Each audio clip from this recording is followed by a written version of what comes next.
welcome. And today is going to be a day of science. So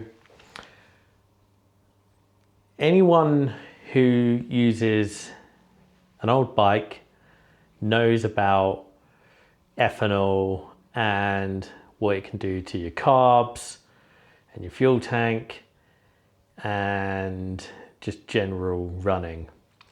So ethanol, which is found in like modern day fuel, so E5, E10, it's got 5% or 10% ethanol in the petrol mix.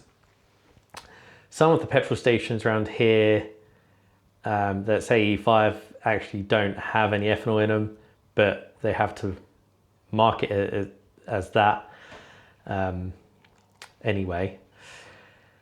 You can get ethanol-free petrol from places like marinas and stuff like that. Obviously not as easy to come by if you don't live near a marine. But yeah, so essentially ethanol is hygroscopic, which means it attracts moisture. So if you have a fuel tank and you leave it with, I don't know, half a tank of fuel in it, over time it will grab that moisture that's outside and it'll pull it in and put it into the fuel tank.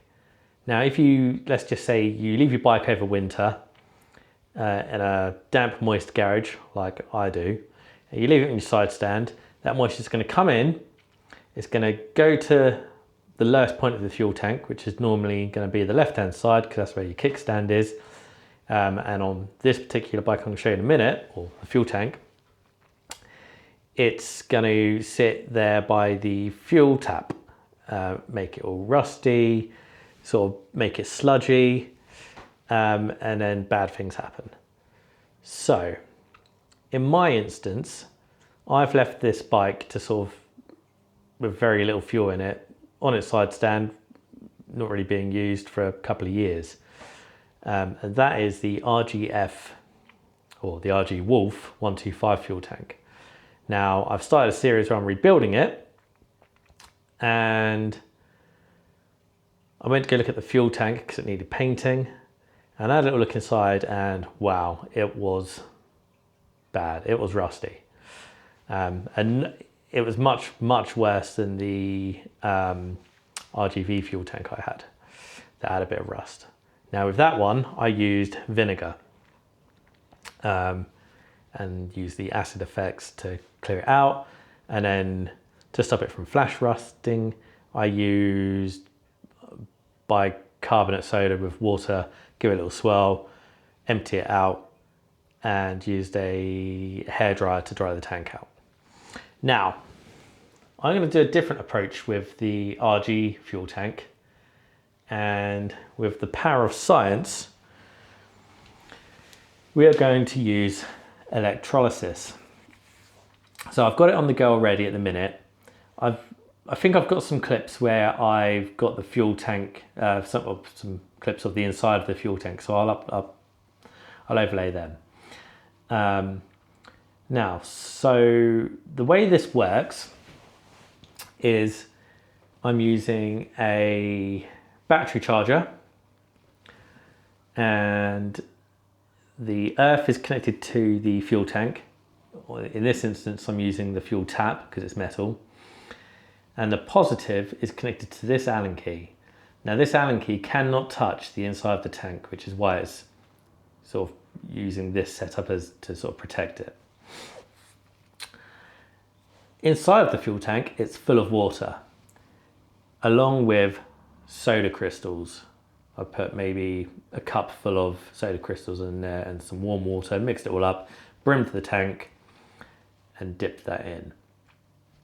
Now what happens is this Allen key is actually being sacrificed because the rust is being pulled away from the tank and onto the Allen key. So when I pull this Allen key out, it will have loads of rust particles, and also it will have, you'll just see how it's ripping it apart. It's literally putting lots of little holes into this Allen key. So it's sacrificial. So if you want to give this a go yourself, use something that you don't mind having back, because this will be scrapped by the end of it.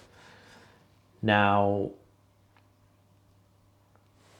the process is called electrolysis, and I think you've technically got an anode and a cathode. Now, I might get the terms wrong, and the rust is literally coming off of the tank and onto this Allen key. But I'm going to probably have to leave this tank going for a few days between mixing it and clearing it out. So what I'll probably do is each day run it. It's probably going to take 3 or 4 days to clear this tank because it is really bad in that bottom left-hand corner. So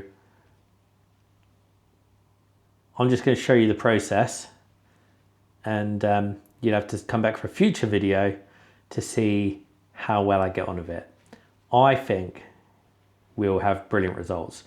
I've already done this a couple of times and it's really made a massive difference.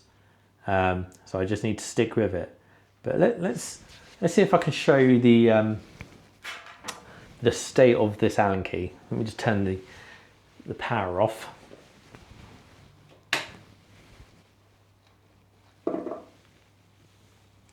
You see how that's pulling the rust? That will get really thick and really big in a couple of days' time. But I'll just keep emptying that out periodically. There should be no reason to need to protect the inside of the tank after this. So as soon as I finish emptying it out and I'm done, I need to dry the tank so it doesn't flash rust. But failing that, I'll just do what I've done in the past with the other fuel tank I did, with the bicarb and the water, give it a little swirl round and then instantly dry it.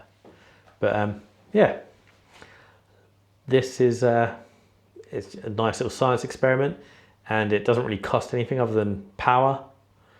Yeah. Give it a go yourself if you've got something rusty. It works on bolts, fuel tanks. For example, these engine mounts, these were really rusty. Now, they've come up quite well. I'm thinking I'm probably going to